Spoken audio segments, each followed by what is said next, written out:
controversy at the Paris Olympics. The 25-year-old who failed the International Boxing Association's gender test was declared the winner after her opponent, Italy's Angela Carini, claimed injustice and abandoned the fight after just 46 seconds into the fight. The row has also drawn a strong reaction from the Italian Prime Minister Giorgia Meloni. The Khalif has been in the spotlight since being disqualified by the International Boxing Association before a gold medal match at the 2023 World Championships in New Delhi.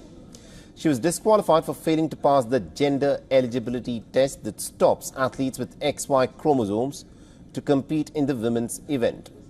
But the boxing events at the Paris Olympics are conducted by the International Olympic Committee, which allowed Khalif to compete despite a huge backlash. The power difference between Khalif and Carini in their round of 16 bout was evident from the word go. The Italian was punched in the nose and shortly after that signaled to her corner that she could not continue. Now, the match was immediately stopped. The referee declared Khalif as the winner. Carini ignored the Algerian before she plunged to her knees and burst into tears. The Italian Prime Minister Giorgia Meloni has said that the fight is not on equal footing. Now, Carini spoke to the reporters after her match, and I quote her here: "I put an end to the match because after the second blow, after years of experience in the ring and after a life of fighting, I felt a strong pain in my nose. You all saw my nose that started bleeding. I didn't lose tonight. I just surrendered with maturity. I'm a mature woman. The ring is my life." Okay, guys, let's all take a deep breath. Breathe in with me and breathe out. Listen, guys, there is a lot of stuff circling around this incident that happened at the Olympics. Now, those who follow my channel know that I don't like to be the first one to the draw when it comes to these trending topics. And you know why? Because normally what happens is the story is still developing and there's still stuff coming out. So I kind of like to let the smoke clear before I put my 2 cents in or before I do a video. But last night I didn't think I was going to have a lot of time. So I did one last night and I published it, guys. It was published for about 30 minutes. And then I had time to do some research, and I found out some of the things in my video weren't quite that accurate, so I pulled it.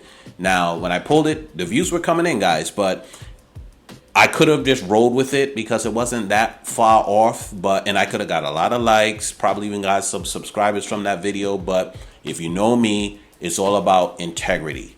When it comes to the Word of God, in any facets of my life, I tried to have a high level of integrity. So I could have ran with it, no big deal. Could have got a lot of likes. Could have really worked the YouTube algorithm. But I said, no, I'm not going to do that.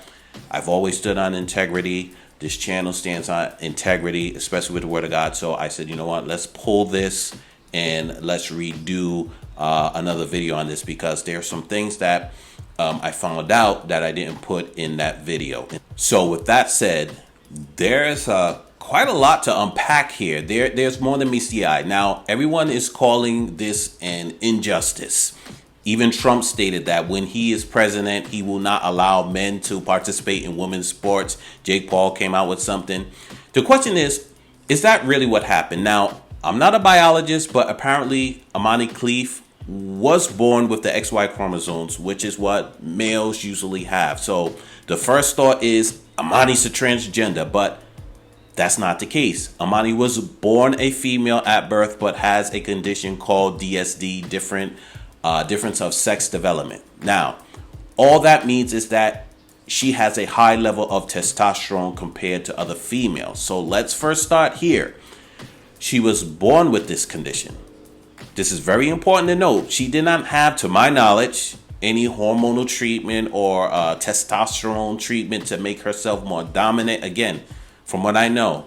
So when we get to boxing, which Imani is not really that good of a boxer when you look at her record, but that's beside the point. But the IBA disqualified Imani because when she failed the test due to high testosterone levels, they disqualified her.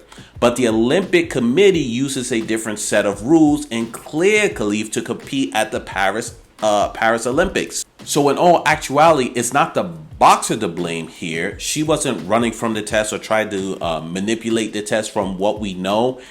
She took the test. The Olympic Committee saw the high levels and said she was good to go. In fact, one of the Olympic Committee personnel said something along the lines that her passport says she's a female, so she's a female. So to sum this all up, is it fair? Well, what do you think? Now, there's no bigger stage than to be on the world stage of the Olympics. And here we have Angela, the other boxer, who has hours and hours of preparation to get where she is. Then we have Amani, who failed the gender test but was still able to fight. And we saw within 46 seconds, Angela gets hit in the nose twice, bows down, falls to her knees in tears, not because the punch, but not necessarily because of the punch, but because she worked hard to get where she was. And someone with the question of should they even be participating wins. One thing we also need to consider is that Angela knew the failed test. The information was public, and people close to her told her not to fight against a man. It's their words, not mine. Now, I personally would say we have our eyes on the wrong people. People are focused on the boxers when they should be focused on the Olympic Committee. They failed both these boxers, Angela and Amani. Angela, in a sense, she couldn't compete and show her true talents on the biggest stage. And Amani for allowing her to compete and having to deal with the scrutiny, the backlash, the attacks that she is now facing. This is what the Italian Prime Minister says. She says, I think that athletes who have male genetic characteristics should not be admitted to women's competition.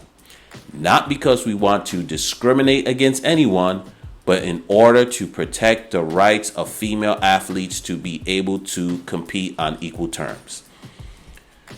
Now, let me ask you this. Does this sound like an outrageous request? I don't think so. So I know this is a trending topic and there are tons of opinions out there. And from what I see, people are saying this man shouldn't have fought a woman. Again, I could have gone down that road and gotten a lot of likes, and I did initially, but had to pump the brakes because when I had time to go deeper into research, I found out that there was more here than meets the eye. So just wanted to kind of jump on here and touch on this topic, guys. Listen, this upcoming week, I got some heavy topics I'm going to be discussing. You do not want to miss that. If you haven't subscribed to the channel, please do so. There are going to be some taboo topics, some things that hot Christian topics, things in regards to politics. I got one coming out on Sunday about water baptism. And so a lot of things happening, guys. As always, thank you for the support. Those who have subscribed thus far, be bold, be blessed, and most importantly, guys, be biblically constructed. See you next week.